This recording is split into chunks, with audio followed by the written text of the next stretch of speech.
Nepo kids சுருக்கமாக சொன்னா அரசியல்வாதிகள் செல்வந்தர்களுடைய பிள்ளைகள் அப்படின்னு அர்த்தம். அதுக்கு ஏன் நெப்போ கிட்ஸ்னு பேர் வச்சாங்கன்னா நெப்போட்டிசம் பிளஸ் கிட்ஸ், அதை நெப்போ கிட்ஸ் அப்படின்னு பேர் வச்சிருக்காங்க.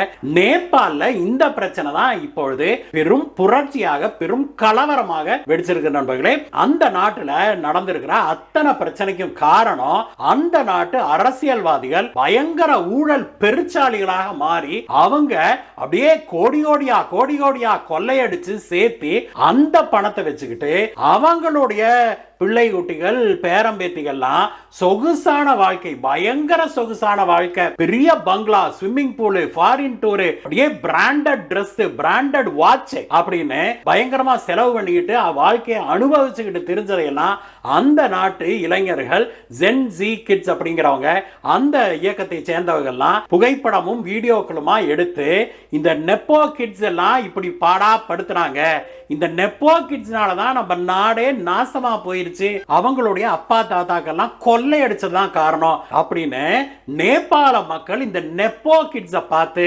ஊழல்வாதிகளான அரசியல்வாதிகளுடைய பிள்ளைகளுடைய லைஃப் ஸ்டைலை பார்த்து கொதித்து எழுந்ததுனாலதான் இன்னைக்கு நேபாளே பத்தி எரியுது நண்பர்களே. நான் நெப்போ கிட்ஸை பத்தி பேசினேங்கிறதுக்காக நானே நம்ம ஊர்ல யார பத்தியா பேசினேன்னு தப்பாக்கிப்பா நினைச்சிடாதீங்க.